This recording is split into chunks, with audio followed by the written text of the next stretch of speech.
오늘이 광복절 기념주일입니다. 광복절이 언제죠? 15일. 광복절이 무슨 날인가요? 광복절이지 뭐. 우리나라가 일본의 일제 압 강점기에서 해방된 날. 그래서 광복절 기념주일은 이제 광복절 전주나 그날 지키는데 우리가 저 만세 부른 날이 며칠일 것 같아요? 광복절이 8월 15일이니까 저 사진이 이제 우리나라 광복되고 해방된 다음에 만세 부른 독립만세 부른 장면인데 기록에 보니까 8월 15일 날 만세 못 했대요. 저 사진은 언제냐고요? 8월 16일 날. 왜 그랬을 것 같아요? 8월 15일이 광복절인데 8월 15일 날 만세 못하고 16일 날 했대요. 왜 그랬죠? 그때는 라디오가 없었어요.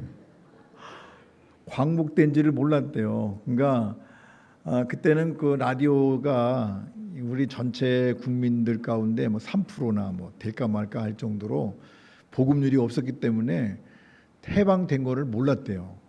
그런데 이제 그날 라디오 듣고 이제 들은 사람들이 막 퍼치면서 그 다음 날 이제 서울시에 나와가지고 만세를 부르는 장면이 저 장면입니다. 우리 광복절 노래 한번 해볼까요?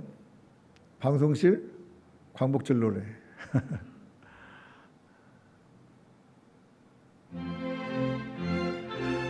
음이 높아가지고 못 따라하겠더라고요. 그냥 속으로 따라하세요. 한번 들어보시고 할 수 있는 분들은 하셔도 괜찮습니다. 다시 만져보자 바닷물도 춤을 춘다 기어이 꽃이려다 어른님 번잎 어찌하리 태엽게 놀아야 되는데 나를 40년 뜨거운 피 엉긴 자친이 길이 길이 지키세 길이 길이 지키 2절 꿈엔 늘 잊을 건가 지난 일을 잊을 건가 다 같이 복을 심어 잘 갖고 길러 하늘 닿게 세계의 보람들 거룩한 빛에서 나리니 힘써 힘써 나가세 힘써 힘써 나가세. 우리 학생들은 잘 모르더라고요. 요즘 젊은이들은 잘 몰라요. 어른들도 많이 안 불러서 잘 모르죠, 그죠? 그 전에는 많이 불렀는데 요즘에는 안 부르는 것 같아요. 광복절이 우리나라가 해방된 날이니까 우리 힘으로도 물론 광복 독립을 위해서 많이 했었지만 하나님의 은혜로 사실은 우리나라가 광복된 다음에 일본군 무장 해제를 우리가 못 시켰어요. 북에는 소련군이, 남쪽에는 미군이 무장 해제를 시키는. 그래서 우리가 우리 주권을 잘 찾지 못하고 나라가 이렇게 분열됐잖아요. 그리고 나서 이제 1950년에 6.25가 발발됐는데 우리 교회는 53년도 6.25 끝나고 나서 이제 막 6.25 도중에 그 개척된 교회가 우리 교회예요. 근데 6.25 때 유엔군이 왔어요. 지금까지 역사 이래 유엔군이 그렇게 많이 그 합된 적이 없습니다. 유엔군이 모인 적이 한 번도 없어요. 우리 6.25 때 딱 한 번이에요. 그래서 제가 알기로는 160 몇 개국인가 군대도 보내고 의무병도 보내고 여러 가지 기관 여러 가지를 보냈는데 근데 그때 유엔이 안전보장이사회에서 회의를 했는데 통과를 시켰어요. 유엔군을 보낸다. 근데 여러분 그게 기적인 거 아십니까? 소련이 불참했어요. 만약에 그때 소련이 참석했으면 유엔 안전보장이사국 한 나라만 반대해도 못 가요. 유엔군 파견을 못 한다고요. 근데 소련이 그때 참석을 못 했어요. 안 했어요. 왜 못한 줄 아세요? 역사를 보면 참 재밌어요. 소련 대표가 오다가 차가 빵꾸 났대요. 진짜로. 차가 펑크 나가지고 못 왔어요. 그리고 회의 끝난 다음에 왔어요. 그 바람에 소련이 안 참석하는 바람에 유엔군을 보낸다고 결의하고 그래서 세계 나라가 우리나라 와서 전쟁을 함으로 인해서 우리가 그래도 이긴 거예요. 우리 힘으로는 그때 어림도 없었습니다. 어림도 없고 뭐 이기지 못하는데 유엔군이 아니면 이길 수가 없지. 이게 전부 다 하나님의 은혜인 줄로 믿습니다. 여러분 대표가 탄 차가 왜 펑크가 나겠어요? 다 정비하고 다닐 텐데 오다가 또 무슨 일인지 모르면 펑크 나고, 지금처럼 그냥 보험회사에서 연락 오면 바로바로 와서 해주는 시대도 아니고, 그때는 그걸 떼우느라고 이제 엄청나게 노력했을 텐데, 그러다 보니까 회의에 늦어가지고 결국은 우리나라로 유엔군. 근데 그 뒤로는 소련이 반대하고 못 보내잖아요. 맨날 안전보장 이사회 뭐 하다 보면 소련이 반대해가지고 그 러시아가 반대하고 아무것도 못하고 지금 맨날 못하잖아요. 그게 참 문제예요. 그래서 요즘에 이제 어떤 안전보장 이사국에서 우리 러시아를 제외합시다. 그런데 그것도 안 돼. 또 러시아가 찬성해야 되는데 지네 빼자는데 뭐 찬성하겠어요? 안 하지. 이게 여러 가지로 어려움이 있는데, 그런 모든 어려움 속에서 우리나라를 건지시고 이렇게 성장시켜 주시고 발전하게 하신 것 하나님의 은혜인 줄로 믿습니다. 자, 그만하고 이제 우리 광복절은 광복절이고 우리 또 신앙은 신앙이니까 오늘 말씀을 가만히 보면 성경은 이렇게 기록하고 있죠. 베드로가 이 말을 할 때에 이 말을 했대요. 베드로가 말을 했는데 또 안 먹어. 베드로가 말을 했는데 무슨 말을 했는가 하니 무슨 말을? 베드로가 말을 했대요. 말. 이게 자꾸 컴퓨터 바뀌어 던져야 되는데 안 되겠다. 이게 자꾸 말을 안 됐네. 베드로가 이 말을 했는데 그 말이 뭔지 아세요? 뭘까요? 베드로가 한 말이 뭐죠? 무슨 말을 했어요? 고넬료. 이게 지금 고넬료 집에서 있는 얘기예요. 베드로가 고넬료의 초청을 받아가지고 고넬료의 집에 가서 이제 말을 했대요. 무슨 말을 했는가 하니 요즘 말로 말하면 설교한 것 같아요. 설교를 했는데 베드로가 말하는 설교가 무엇을 얘기했는가 하니 예수님에 대한 얘기를 했어요. 예수님에 대해서 이 베드로가 설교를 했죠. 이 말을 했대. 말을 했는데 그 말할 때 설교했어요. 베드로가 설교를 했는데 그 설교한 다음에 성령이 임하셨대요. 성령께서 설교할 때 말씀 듣는 모든 사람들에게 내려왔다. 그래서 우리가 이 본문 말씀 가지고 설교를 저도 그랬지만 어떻게 하는 거 아니? 여러분, 성령 받으려면 말씀을 잘 들어야 됩니다. 말씀을 잘 들으면 성령 받습니다. 맞는 얘기죠. 그죠? 말씀을 잘 들을 때 성령이 내려오시고 성령께서 우리에게 은혜를 주시는데, 고넬료와 관련된 이 본문 속에서 그럼 말씀 잘 듣는 것이 이 본문의 이 이야기의 포커스, 핵심인가, 주제인가, 그 말이에요. 사실은 그런 주제는 아니거든요. 베드로가 고넬료 집에서, 고넬료의 가정에서 이런 설교를 했을 때 성령이 내려오셨다. 그래서 성령께서 오셨는데, 이 베드로가 지금 하고 싶은, 이 사도행전 저자가 하고 싶은 얘기는 성령이 내려오셨는데 누구에게 왔냐, 그런 거예요. 그래서 함께 온 할례 받은 신자들, 이건 유대인들 말이에요. 유대인들 신자들에게도 내려왔을 뿐 아니라 누구에게도 줬다고요? 이방인들에게도 성령이 내려왔대요. 이 당시에는 이방인들은 성령 못 받는다고 느꼈어요.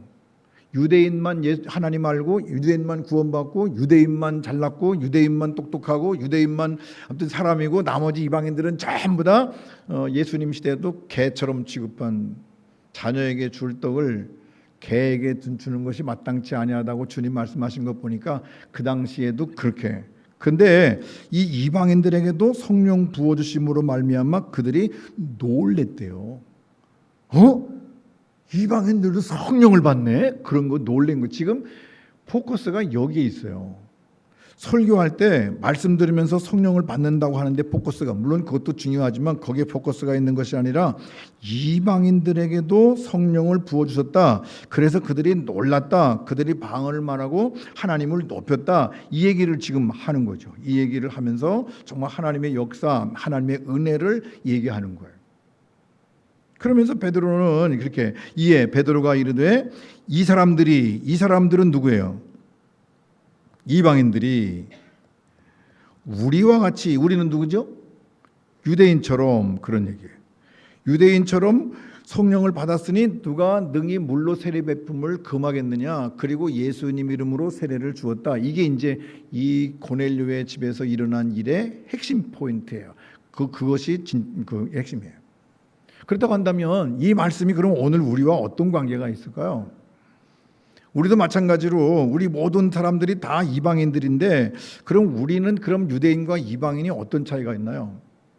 우리는 잘못 생각하면 예수 오래 믿으면 성령 많이 받고 예수 별로 안 믿으면 성령 못 받고 처음 나온 사람은 성령 안 받고 그럼 그건 아니라는 거죠. 하나님의 영은 오래됐든지 처음 나왔든지 하나님께 맡기는 사람들에게 하나님 말씀을 들을 때 하나님께서 성령을 선물로 주시는 줄로 믿습니다. 그래서 우리는 모두가 다 성령 받았기 때문에 예수님을 주인으로 구주로 고백하고 살아가는 거예요.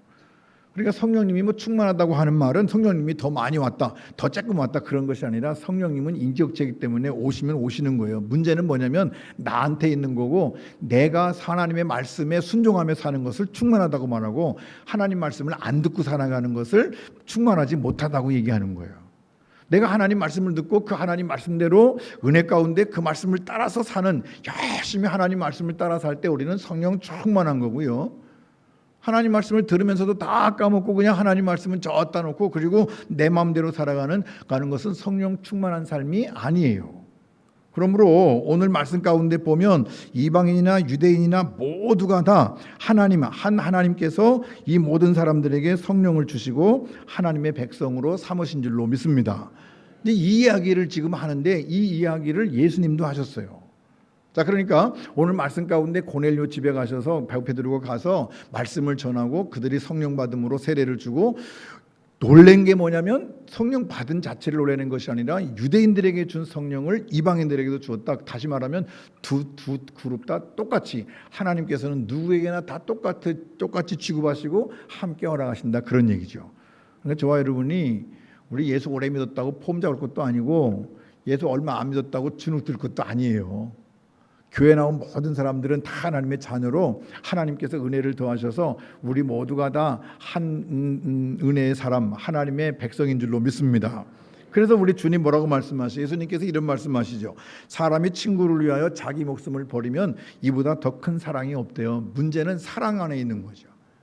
그러니까 하나님께서 사랑하시는 것은 유대인이나 이방인이나 오늘 예수 오래 믿은 사람이나 안 믿은 사람이나 똑똑한 사람이나 안 똑똑한 사람이나 부자나 가난하거나 어떤 사람이든지 하나님은 다 사랑하신다는 거예요. 다 그걸 누구라고 말하는 거니? 다 친구래요.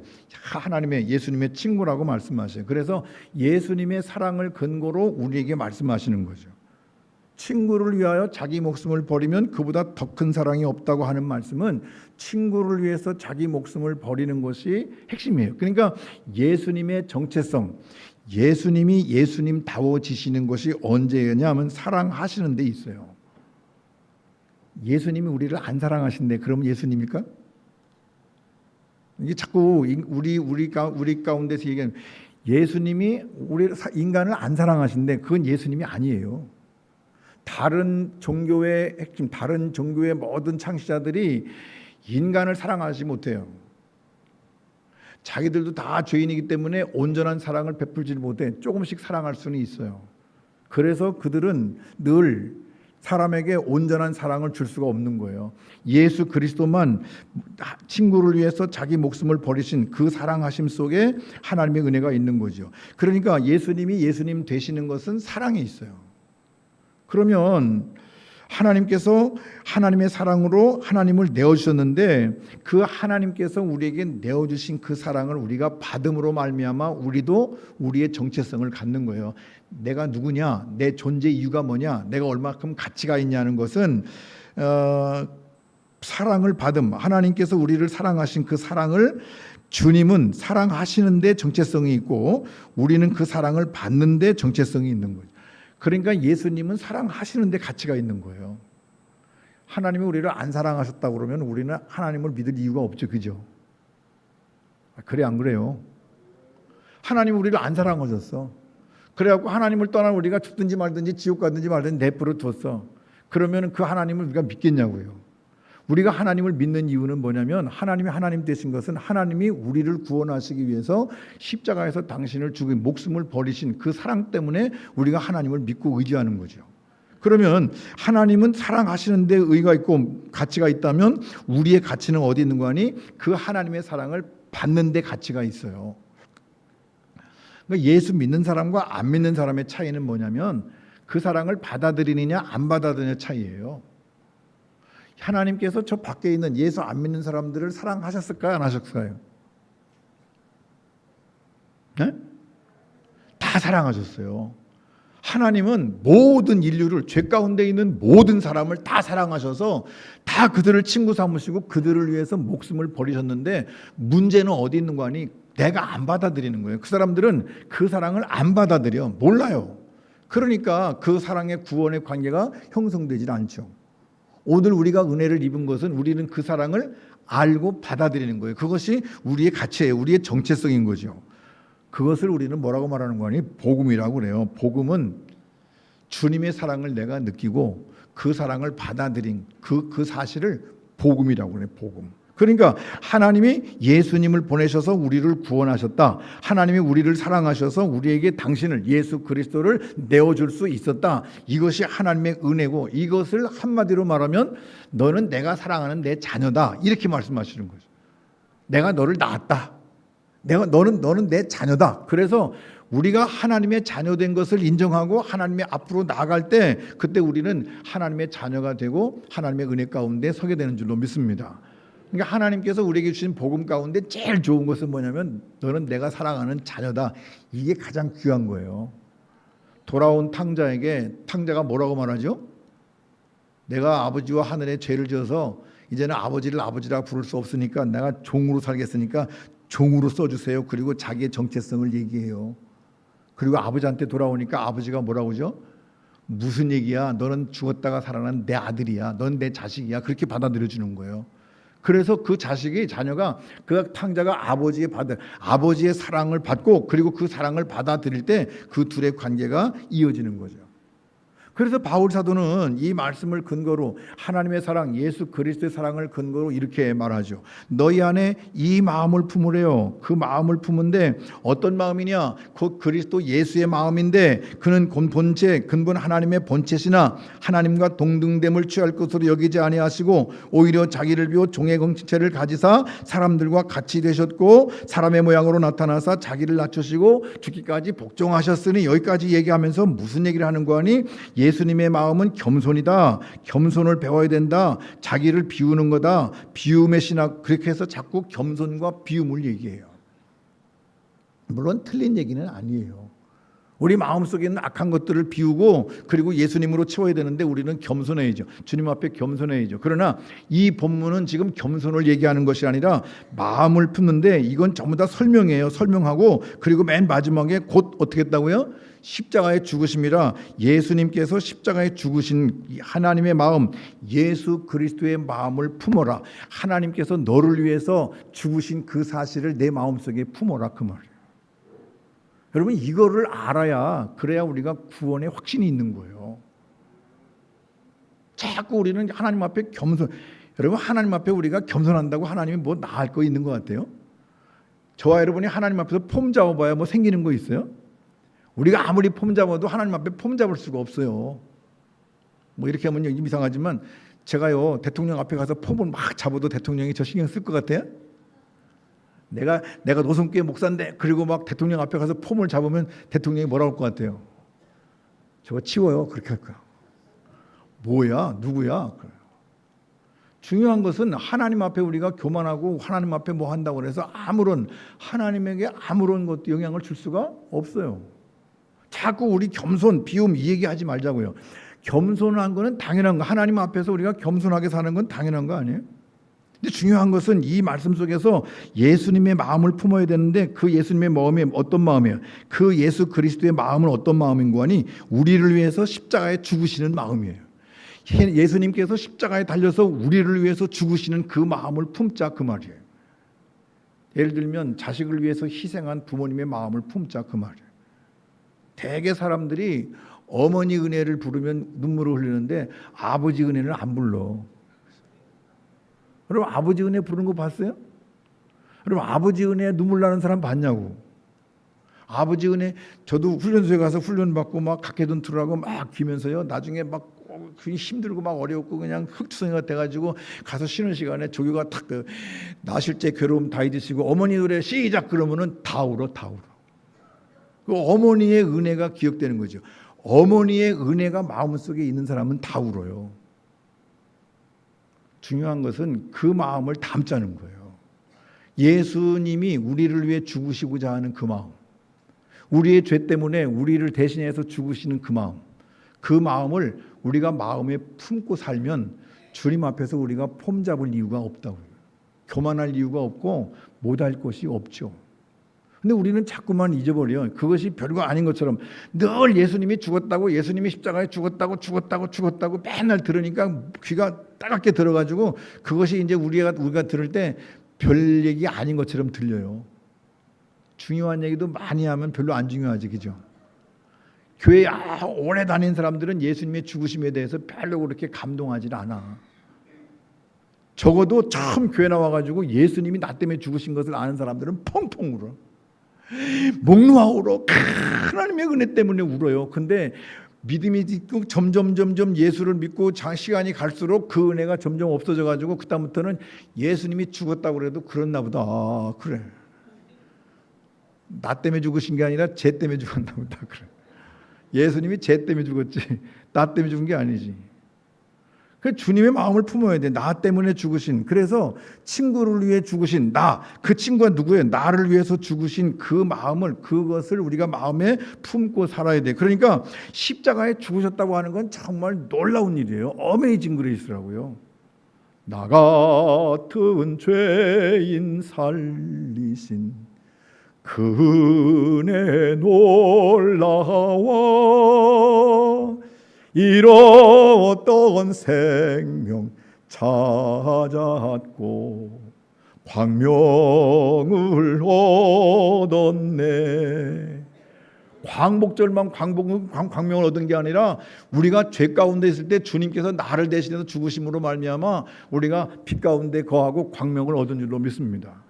광복절에 우리는 내가 예수 믿고 구원받아 죄에서 해방돼서 죽음에서 해방돼서 생명으로 천국으로 옮겨진 그런 광복절을 기념하고 우리가 광복의 노래를 부르고 하나님께 영광 돌릴 수 있어야 될 줄로 믿습니다.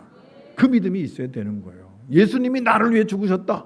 예수님이 나를 위해 죽으신 거야. 나 때문에 죽으신 거라고 하는 것을 늘 기억해서 예수를 믿은 지 5년이 됐어도 10년이 됐어도 20년이 됐어도 그 말만 들으면 눈물이 핑 돌고 그 말만 들으면 코끝이 찡하고 그 말만 들으면 그냥 눈물이 나서 펑펑 울어가면서 주님 감사합니다. 주님 감사합니다. 이런 믿음이 돼야 되는데 오늘날 많은 교인들이 그런 믿음이 없다고. 그런 믿음이 없어요. 하나님은 예수님을 보내셨고 예수님은 죽으셨는데 하나님의 기쁘신 뜻에 자신을 맡기셨죠. 하나님의 뜻이 뭐죠? 우리를 사랑하시는 거죠. 하나님이 세상을 이처럼 사랑하사, 그래서 예수님이 죽으신 것은 하나님의 뜻인데 우리를 사랑하셔서 십자가에 달려 죽으신 줄로 믿습니다. 이것이 복음이에요. 복음. 그래서 우리가 예배드리는 예수님이 어떤 분이냐면 나 때문에 죽으신 예수님을 기억하는 거예요.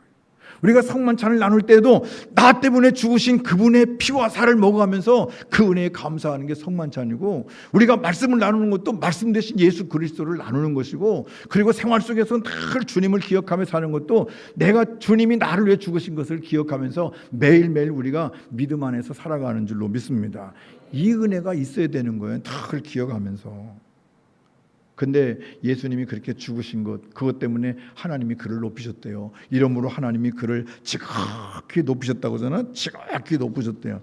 그러면 하나님이 높이셨다고 그러니까 예수님이 낮은 데 계셨나? 여러분 착각하지 마요. 예수님은 원래 높았어요. 예수님은 어디 계신 분이라고요? 하늘에.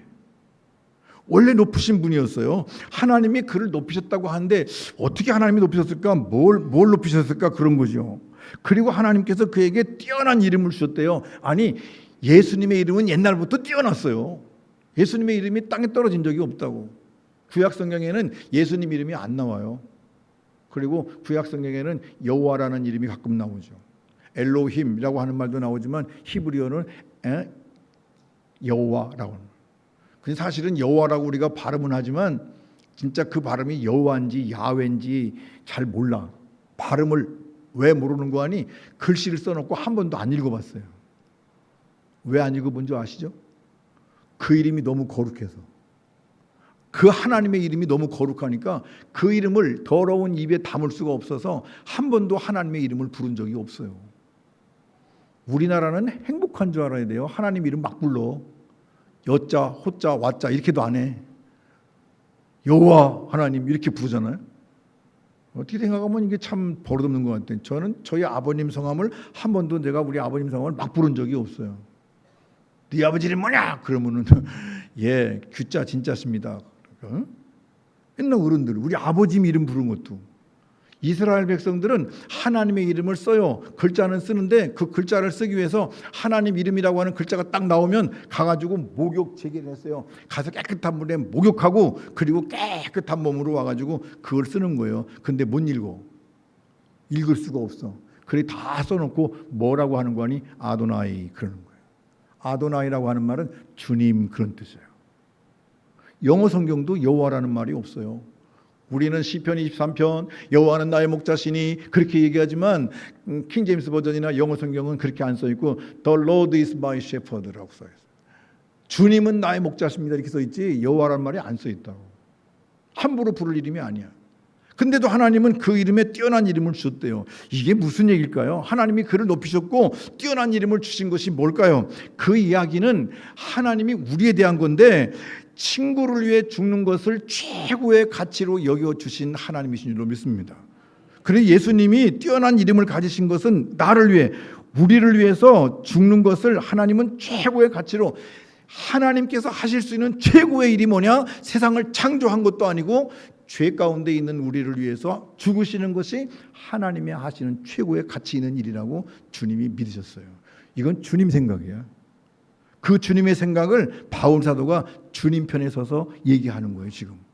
그래서 하나님이 그를 지극히 높이셔서 뛰어난 이름을 주셨는데 그 지극히 높이고 뛰어난 이름을 주신 것은 뭘 최고의 가치로 여기셨느냐? 우리를 위해서 죽으시는 것을 최고의 가치로 여기시고 하나님은 아낌없이 주저함 없이 예수 그리스도를 보내셨고 예수님이 십자가에 죽으심으로 말미암아 우리를 구원하신 줄로 믿습니다. 그래서 어떻게 하겠다는 거예요? 그래서 우리를 구원하신 그것이 은혜고 복음이에요. 그래서 모든 입으로 예수 그리스도를 뭐라고 부른다고요? 주님이라고 부르고 하나님 아버지께 영광을 돌리게 하는 거예요. 하나님 아버지는 기본적으로 영광이 있는 분이에요. 모든 영광과 찬송과 경배를 받으시기에 합당하신 분이 하나님이신데 그럼에도 불구하고 이렇게 친구를 위해서 죽으심으로 말미암아 그로 말미암아 우리가 구원받아 그분을 주님이라고 부름으로 하나님께 영광을 돌리게 했다고 하는 말은 하나님이 그로 말미암아 영광됐다 그런 얘기가 아니라 이미 영광스러우신 분인데 우리를 위해 아들을 내어 주시는 것이 하나님께로부터 하나님은 엄청난 영광으로 여기셨다 그 말이에요. 하나님이 그것을 가장 큰 영광으로 여기시는 거예요. 그러니까 하나님 되시는 자랑이 뭐라고요? 우리를 구원하시는 거예요. 온 천하를 만들고도 하나님은 자랑한 적이 없어. 야, 내가 만든 거 봐라. 얼마나 멋있냐, 얼마나 좋냐라고 말씀 안 하셨죠. 그냥 하나님 보시기에 좋았더라. 하나님 보시기에 좋았더라. 뭐 이것만 하셨지 하나님에게 자랑하신 적이 없어요. 그런데 여러분 예수님께서 십자가에 달려 죽으시고 부활하신 다음에 얼마나 많이 주님이 우리에게 자랑하시는 줄 알아요. 하나님은 그 자랑, 영광이 되게 하시고 찬송이 되게 하시는 것이 그런 거예요. 하나님 되시는 자랑, 하나님이 가장 자랑하시는 명예, 이게 뭐냐면 우리를 위해 아들을 보내시고 죽음까지 내어주시는 사건. 그래서 그 십자가의 사건이 우리에게 가장 중요한 은혜로운 사건인 줄로 믿습니다. 십자가의 사건인 거죠. 그것을 우리는 뭐라고 말해요? 구원이라고 말해요. 구원. 그러니까 여러분 구원이라고 하는 것은 이만한 것을 우리에게 구원받으라 이렇게 주신 것이 아니야. 구원의 크기가 엄청난 거예요. 하나님의 구원의 크기는 예수 그리스도의 생명을 우리에게 주신 놀라운 하나님의 은혜인 줄로 믿습니다. 그래서 어떤 분이 그런 얘기해요. 너 얼마짜리냐 그러니까 예수님짜리라고 그러잖아요. 얼마짜리냐고 그러면 값을 매길 수가 없어. 예수님짜리인 거예요. 예수님께서 우리에게 주신 대로 우리가 살아가는 거죠. 예수님께서.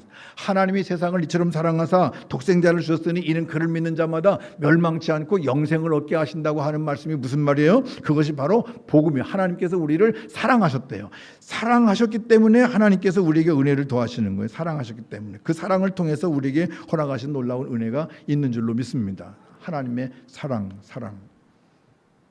근데 우리는 자꾸 우리가 하는 거를 너무 크게 여겨. 우리는 그 하나님의 놀라운 은혜와 사랑을, 엄청나게 큰 사랑을 우리가 받았음에도 불구하고 그거는 잊어먹고 우리가 하는 것만 큰 줄 알아. 뭘? 우리의 회개, 우리가 하는 통곡, 우리의 결단, 우리의 감격, 우리의 헌신, 이것이 큰 줄 알고 그냥 우리 하나님 앞에 내가 회개했잖아요, 내가 기도했잖아요, 내가 헌신했잖아요, 맨날 이런 얘기만 한단 말이에요. 여러분, 그거는 별거 아니에요. 하나님 앞에서 우리가 구원받은 그 은혜 앞에서 아무것도 아닌 거예요. 복음에 비하면 그 모든 것들은 지극히 작은 거죠. 그래서 우리의 정체성은 어디에 있다고요? 하나님이 우리를 사랑하신 데 있어요. 저와 여러분이 이제부터 가슴 펴고요, 주눅 들지 말고, 찬양대 가슴 펴고 가슴 펴세요. 가슴 펴자. 가슴을 쫙 펴고, 그리고 당당하게 예수 믿는 사람답게 살아갈 수 있기를 간절히 바랍니다. 여러분, 돈 없다고 위축될 것도 없고, 뭐 대학 못 나왔다고 위축될 것도 없고, 뭐 서울대학 안 나왔다고 뭐 없어요. 그 전에 보니까 어떤 분이 막 서울대학 갈라다 못 가가지고 그냥 그 사람은 서울대학 나온 사람만 보면 못 잡아먹어서 하냐 그래. 왜 그런지 모르겠어요. 뭐 서울대학 안 나왔으면 어때? 여러분, 중요한 것은 하나님이 나를 사랑하신대. 하나님이 나를 사랑하셔서 내 죄 때문에 나를 구원하시기 위해서 십자가에 달려 돌아가셔서 그분의 가치, 그분의 정체성이 바로 나를 사랑하시는 데 있고, 내가 그 사랑을 아는 데 있는 거죠. 하나님 우리를 사랑하시고 하나님 우리를 대접하시는 데 있는 거죠. 그래서 우리는 우리의 정체성이 어디에 있는 거니? 하나님과의 관계에 있어요. 관계가 어떤 관계냐, 그런 거죠. 하나님과의 관계가 된 사람들은 가치가 있는 사람들이고, 하나님과 관계가 안 된 사람들은 가치 없는 사람들이에요. 그래서 하나님과 올바른 관계 있는 사람들은 가치가 있으니까 다 어디 간다? 네? 어디 간다고? 천국 가잖아, 그죠? 천국 가서 금면류관 쓰고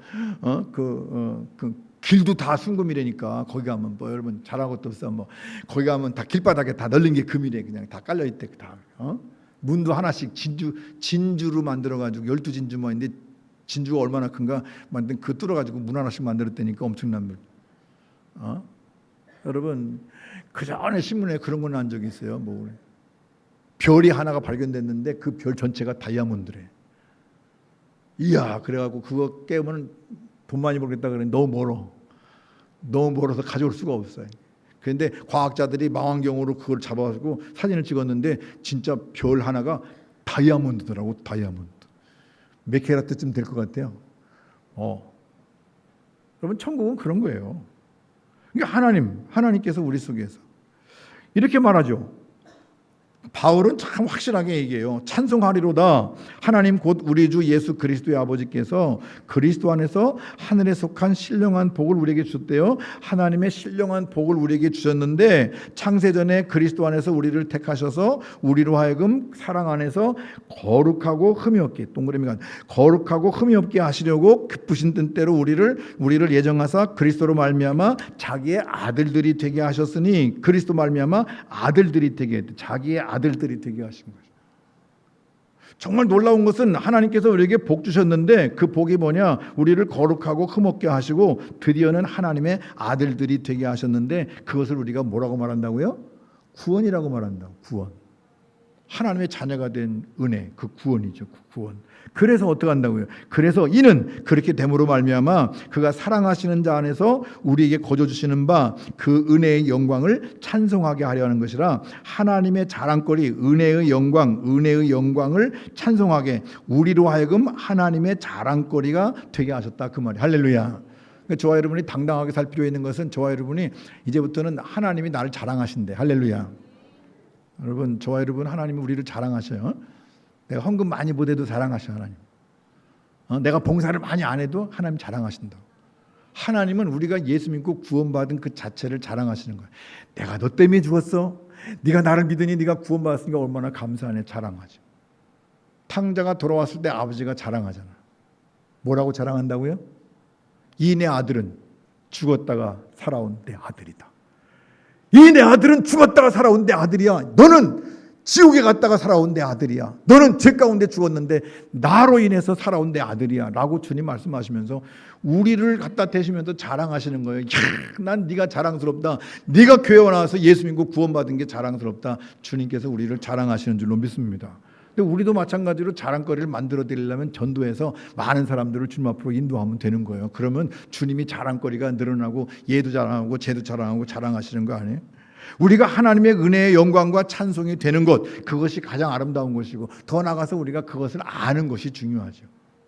모르면 아무것도 할 수가 없어요. 주님께서 나를 얼마나 믿고 나를 알고 사랑하시는지 감격하고, 그래서 그 감격 속에서 매일매일 살아가는 거예요. 매일매일 살아가는 거예요.